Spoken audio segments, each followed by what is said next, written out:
Not that proper. This one is very efficient. The normal workflow or desk, especially for backend work, is like, oh, create me a code for this one, and you write the code. Create me a test for this one, you write the test. And that's it, right? For micro it's actually different. You start with the test first, and then you want to create the vision management or goals management. You create the template.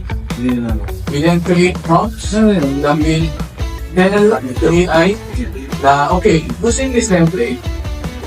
Start an idea or a hobby project right now. Does anyone have one?